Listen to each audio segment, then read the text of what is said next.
Amados irmãos e amigos, a graça e a paz do nosso Senhor e Salvador Jesus Cristo. Reforço a informação de que, ao registrarmos o nome Aviva Brasil, constatamos que o mesmo já existia sob o controle de outro grupo religioso. Assim, mudamos o nome do programa para Ágatos Brasil e já providenciamos o novo registro no Instituto Nacional de Propriedade Industrial, INPI. O novo nome do nosso programa segue exposto no monitor ao lado, assim como fizemos na semana passada. Significa para o bem do Brasil. Este nome significa também para um Brasil vitorioso, e nós esperamos que seja para uma igreja abundante e vitoriosa neste país inteiro. Não há mudança nos objetivos nem na pressão feita com as mensagens anunciadas.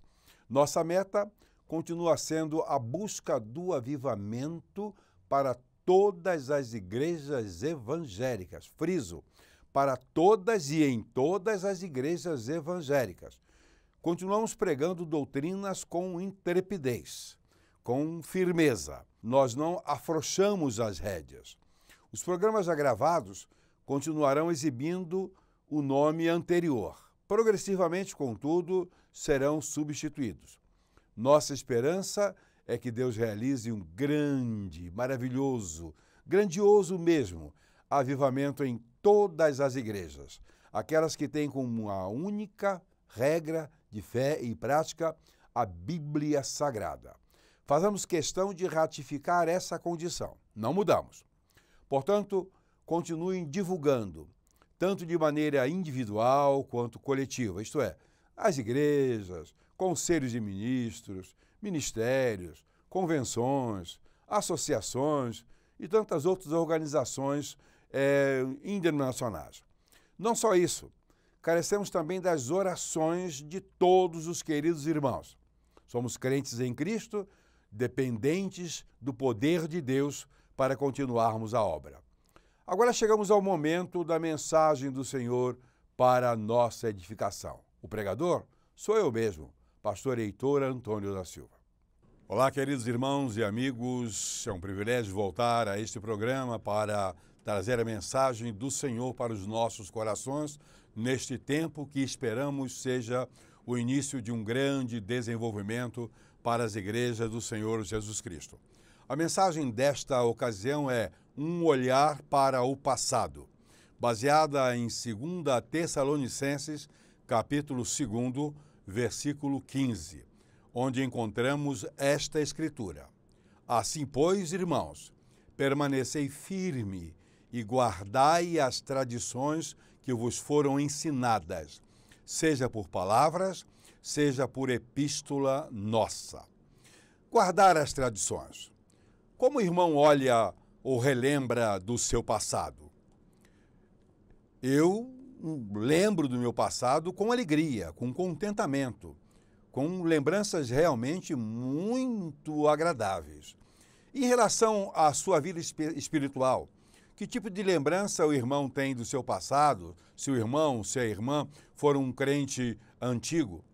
Tanto quanto do passado descrente também, o que o irmão lembra antes de crer em Cristo, que a irmã tem de lembrança do tempo em que viveu sem Jesus Cristo?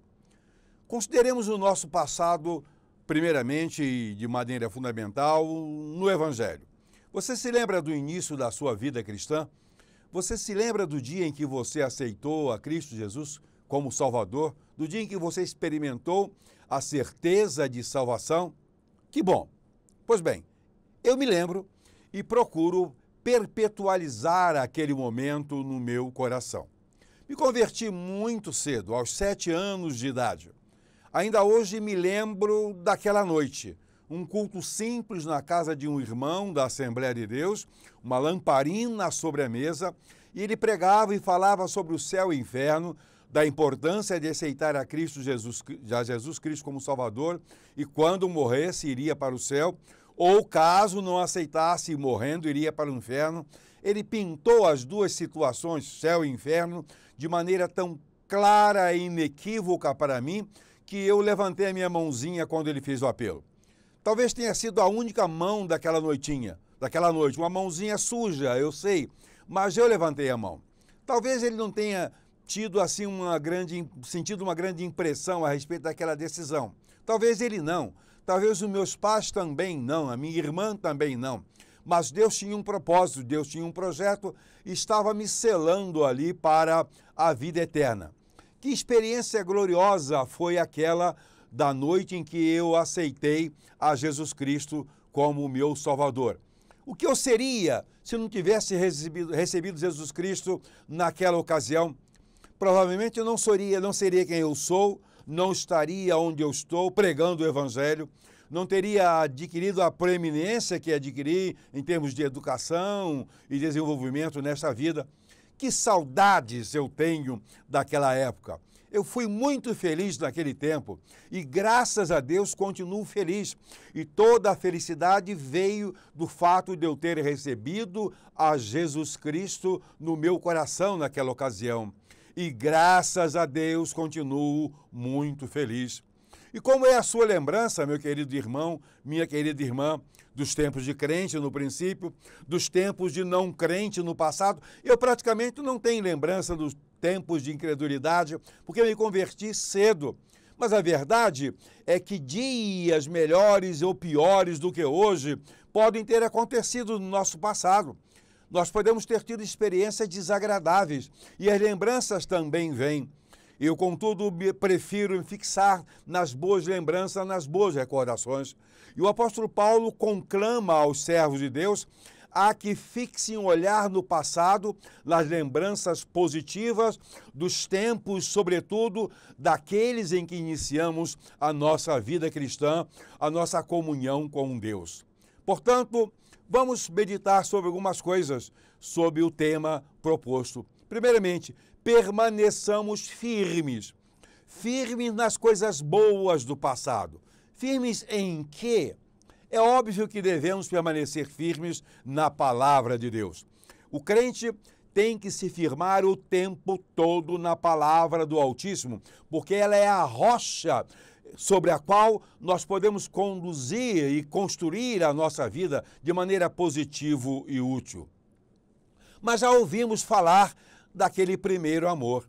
O que é o primeiro amor, se não aquele momento inicial em que aceitamos a Jesus Cristo, em que nos empolgamos com o Evangelho, em que desejávamos evangelizar os nossos familiares e amigos, ou que aquele ardor imenso dominava o nosso interior? Isso era o primeiro amor. Você, meu irmão, minha irmã, se lembra do primeiro amor? Ou você não tem uma lembrança dessa natureza, não tem uma experiência dessa? Lamentável se no seu coração não existe esse retorno àquele momento glorioso em que o irmão vivia a paixão pelo Evangelho. Penso também que é muito bom permanecermos firmes na prática daqueles dias de ouro, dos primeiros dias nosso no caminho de Cristo Jesus. Que saudades eu tenho da igreja da minha juventude. Eram os anos dourados, eu sei.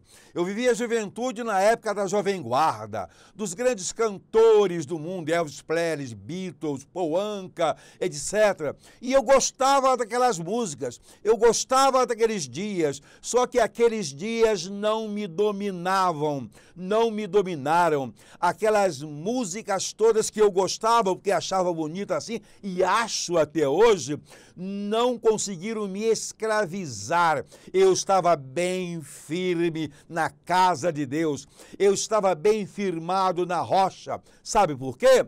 Porque as igrejas naquela época tinham conteúdo, porque os púlpitos eram fortes, nós éramos bem doutrinados, éramos bem preparados, nós vibrávamos com os cultos, com os corais, com os quartetos, com os solistas, com os duos. As mensagens eram robustas, suculentas e não como muitas das gororobas que hoje são anunciadas nos púlpitos evangélicos.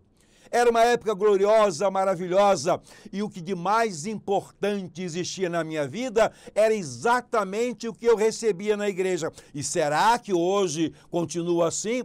Será que a igreja hoje tem o conteúdo que mais acrescenta aos corações, aos seus filhos? Ou o mundo tem coisas mais e melhores para encher o tempo deles? Precisamos, queridos irmãos, em Cristo Jesus, retornar ao entusiasmo do passado. Quando nós falamos em necessidade de avivamento, estamos falando nisso, necessidade de retorno ao primeiro amor, ao entusiasmo do passado, ao período quando a igreja era diferente, quando a igreja fazia diferença na sociedade, quando ser crente era algo diferente, era algo novo, era algo que incomodava e às vezes até objeto de crítica, de gozação, desculpe a palavra, mas nós não nos incomodávamos, sabe por quê? Porque estávamos firmes na palavra.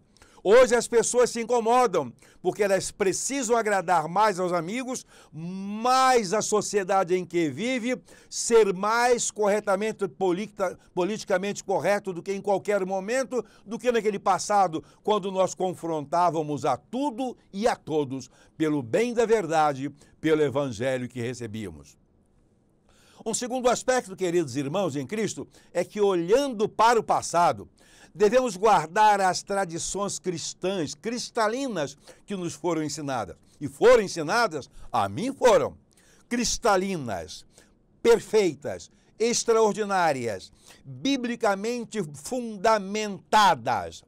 Só, queridos irmãos em Cristo Jesus, a Bíblia de hoje é a mesma do passado. É a mesmíssima do período em que eu era jovem, em que eu gostava das músicas da Jovem Guarda. Eu gostava daqueles programas. Hoje é dia de rock. Eu assistia, eu gostava, mas domingo eu estava na igreja crescendo, aprendendo a me desviar daqueles ensinamentos, daquelas condutas que estavam sendo engendradas na sociedade desde aquela época. O curioso é que as exigências praticadas no passado eram mais contundentes nas igrejas do que hoje. Como crentes, sentíamos uma enorme responsabilidade. Sabíamos que não pertencíamos a este mundo. Sabíamos que éramos uma nova criatura. Ainda que fôssemos encantados pelas coisas daquele tempo, nós sabíamos que não tínhamos morada aqui definitiva, que estávamos preparando para a glória eterna. E o que as igrejas de hoje exigem dos seus membros? Me parece que muito pouco, quase nada. Não se fala mais de exigência na igreja. É muito fácil ser membro de igreja evangélica hoje, de todas as denominações. O que a sua igreja exige de você? Meu pai foi excluído uma dezena de vezes. Sabe por causa de quê? Por causa do maldito do cigarro. Por causa do cigarro. Hoje o cigarro ele é muito mais rejeitado na sociedade brasileira como um todo do que a cerveja o é no meio evangélico. Quantos são os crentes que bebem, que têm na sua geladeira as muitas latinhas de cerveja para relaxarem? Será que eles estão certos? Mas eles sempre arranjam um texto para citar. Todas as coisas me são lícitas, mas não todas as coisas convêm. É tudo lícito? É, mas convém? Você é escravo de uma lata de cerveja? Você é escravo de um maço de cigarro? Você é escravo de cocaína, de maconha? Os irmãos podem dizer, mas que pastor louco é esse? Na igreja não existe gente viciada. Não! Será que não? Pois eu sei que existe. Eu sei, sempre tenho trabalhado com juventude, eu tenho visto essas coisas na igreja. Filhos de crente, membros de igreja, filhos de pastores, com envolvimentos carnais e miseráveis. Mas quem é que mexe neles? Ah, não, se a gente excluir ele vai e não volta mais. O quê? A igreja existe como um corpo santo, um corpo que é exatamente propriedade de Jesus Cristo e tem que haver disciplina, tem que haver seriedade, tem que haver exclusão, sim, quando for necessário, porque o crente, se ele vai para o mundo, ele volta. Se ele não for crente, ele vai e fica. E que fique. Nós precisamos de rigor nas igrejas, de seriedade, de pureza, para ela mostrar ao mundo de verdade que Cristo faz a diferença. que nós passamos da morte para a vida. Nós não estamos mergulhados na vida de morte no pecado. Lembremos de uma outra situação. Lembremos do passado. Que ensinos edificantes nos eram transmitidos no momento? Lembro-me do pastor que me batizou. Cito o nome dele com alegria. Pastor Herodice Gonçalves Ribeiro. Que púlpito! Como ele pregava! Intrépido, caprichoso, intelectual, sério, espiritual, grande doutrinador, grande evangelista. As mensagens que ele transmitia invadiam as nossas almas e a igreja era edificada e crescia maravilhosamente. Quando da primeira campanha nacional de evangelização da Igreja Batista, ele era o pastor e a igreja dobrou o número de membros naquele ano em que foi encetada aquela campanha. Levávamos muito a sério a evangelização. Me lembro de uma campanha 1 mais 1 igual a 500 mil, ou igual a 1 milhão, que era 500 mil que tínhamos de Batista. Pois bem, aquilo funcionava porque todos criam que Deus estava agindo para o bem de todos. O meu caráter, queridos irmãos em Cristo, de crente, ele foi moldado pelo púlpito daquela igreja, da Igreja Batista do Rio do Ouro, em Niterói. Que lembranças! Tínhamos orgulhos de ser crentes. E olha que eram tempos difíceis, eram tempos de exigências, eram tempos de bullying que os colegas faziam. Chamavam, foi ser crente, é quente. E às vezes completavam do rabo quente e aquilo não nos incomodava. É claro que há muitas maravilhosas igrejas hoje e fabulosos pastores, mas a proporção se aniquilou, minimizou. São muito poucos mesmo, e muito poucas igrejas que estão vivendo com firmeza e com ousadia aquele evangelho do passado. Mas lembremos também de mais uma coisa. Lembremos das grandes mensagens, dos grandes mensageiros de então e dos bons escritos a que tínhamos acesso. Me recordo, queridos irmãos, das revistas de escola dominical, das lições elaboradas para a escola dominical. Eram verdadeiros tratados históricos e teológicos, eram verdadeiros tratados de firmeza, de solidificação no evangelho. Quantos pastores naquela época, ou na minha época, mais tarde um pouco, pregamos como sermões as grandes lições daqueles tempos, porque eram maravilhosas. Interessante, queridos irmãos, que nos meus 17 anos de idade, eu cantava no coro. Era baixo. Eu cantava e ensaiava um quarteto, eu amava quarteto. Eu gostava da música, me interessava, passei a estudar música sozinho para poder ensaiar no quarteto. Logo, logo, com 18 anos, fui para a Força Aérea Brasileira. Embora na FAB eu tivesse muitos colegas de farda que não eram lá tão boa gente assim, eu estava preparado para não me contaminar. Mas preparado por quê? Pela igreja onde eu fui criado, onde eu fui edificado, onde eu fui amalgamado, onde as mensagens invadiram o meu coração e transformaram a minha mente em uma mente firme, sólida. Não me deixei contaminar. Continuei estudando, preparei até o ensino médio, fui para o seminário. No final do primeiro ano de seminário eu me casei, sabe quantos anos eu tinha? 22 anos. E eu estranho porque hoje tem membros da nossa igreja com 30 e poucos anos que nem pensam em casamento. Engraçado. Eu só não casei com 21 anos porque o dinheiro não deu. O recurso que eu tinha não era suficiente para comprar os móveis. E olha que quando nos casamos, eu e minha esposa, a Zilda, não tínhamos sequer uma geladeira, televisão nem pensar. Mas nos casamos. Eu vi aquilo como atendimento das minhas necessidades, dos meus anelos maiores, com 22 anos. Estou hoje já completando 52 anos de casado com a mesma mulher. Interessante.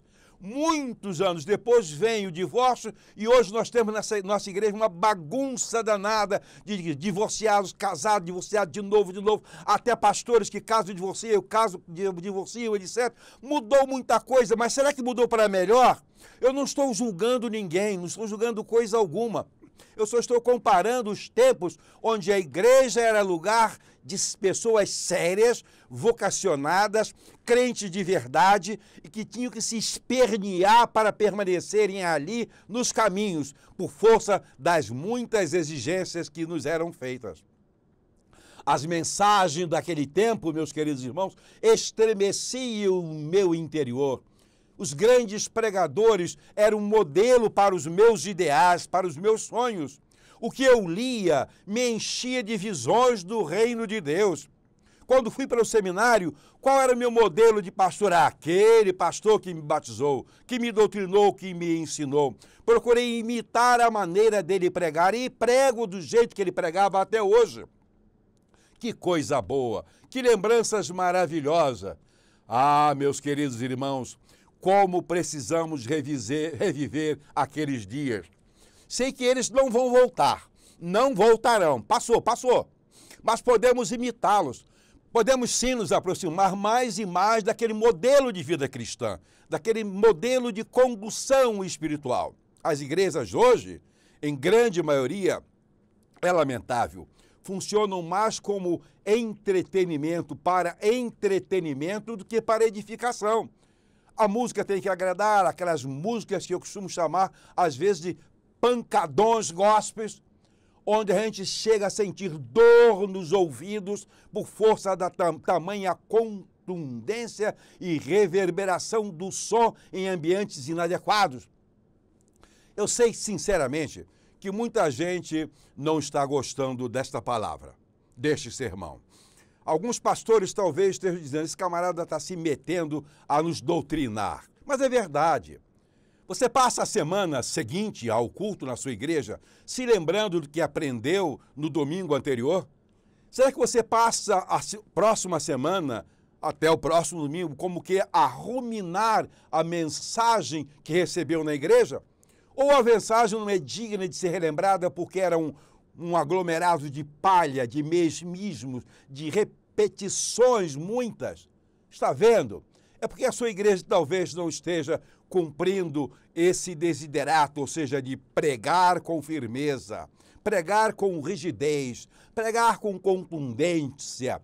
Precisamos que os pastores abram a Bíblia e, como diz aquele texto que eu li na primeira mensagem, do primeiro programa desta série na TV, levante como um homem, abra a Bíblia, ponha no púlpito e pregue a palavra. Precisamos disso, de reforço espiritual para que haja avivamento. Caso contrário, não vai haver nada. Pode haver movimentos de renovações espirituais, pode haver mudança de rotinas, mudança de forma, mas avivamento é coisa do coração e que agrade ao coração de Deus. E que Deus a todos abençoe.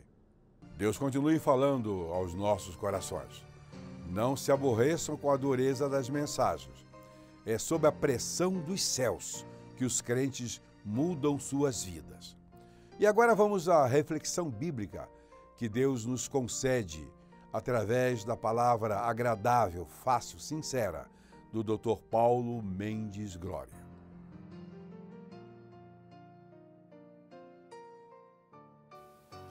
Há dois elementos utilizados por Jesus em seu ministério de 3 anos: a água, representando a unção, e o sangue, para o perdão do pecado. Estes dois elementos foram selados e testificados pelo Espírito Santo. Enquanto no céu há o testemunho único sobre a unção e redenção.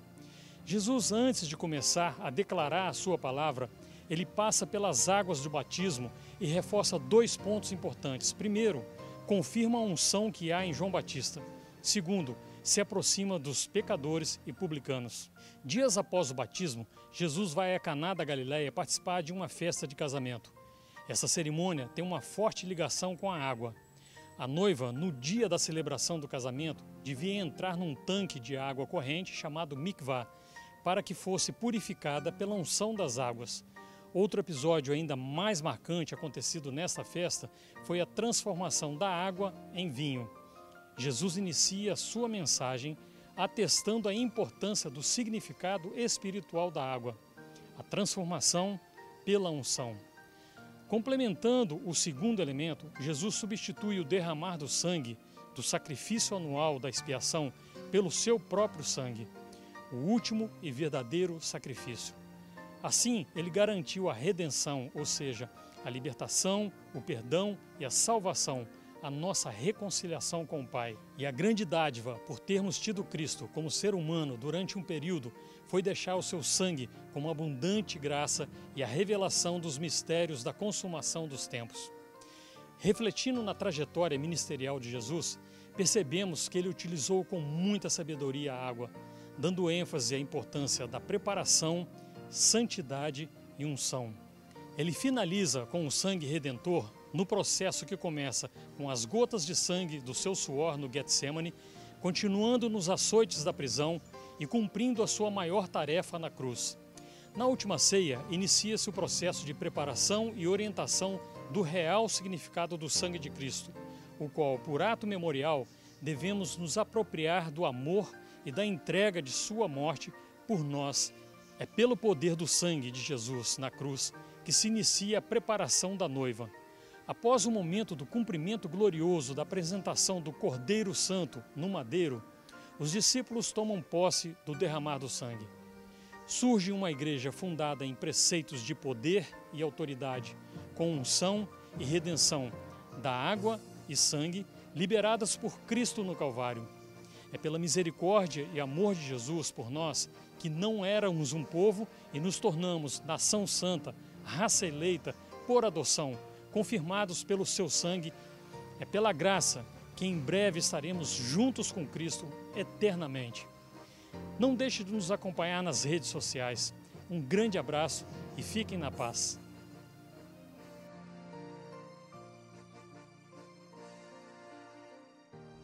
Queridos irmãos, continuamos sugerindo que os amados acompanhem o Dr. Paulo Mendes Glória em seu canal O Tempo da Palavra, que é de suma importância para a edificação e para a ampliação dos nossos conhecimentos sobre as grandezas e amplitude mesmo dos ensinos da Bíblia.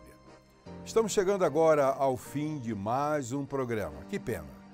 Mas solicito ainda que os irmãos continuem orando por um projeto novo que temos para esta mesma emissora, um programa com 1 hora de duração.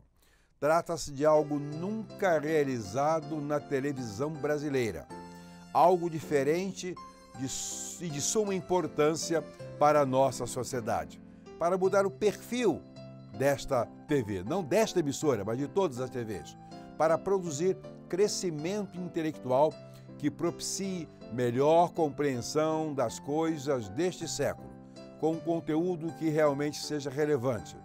Continue então conosco e sendo um multiplicador. Remeta a programação da sua convenção ou ministério, mas não adianta enviar em cima da hora, como se diz, pois aí não teremos mais nada por fazer. Organize também congressos de avivamento indenominacionais. Não desejamos esforços avivacionistas apenas isolados. Desejamos que inundem os corações e as almas de todos os crentes em todas as igrejas. Pois bem, o nosso site agora é programaagatos.com, mas isso não altera nada, pois quando acessarem o site antigo, o sistema automaticamente direciona para o atual. Esperamos o irmão e amigo no próximo sábado, neste mesmo horário, e que a graça do nosso Senhor e Salvador Jesus Cristo, o amor de Deus, nosso Pai, a comunhão e as consolações do Santo e Divino Espírito estejam com todos os seus filhos em todo o mundo, começando pelo Brasil. Amém.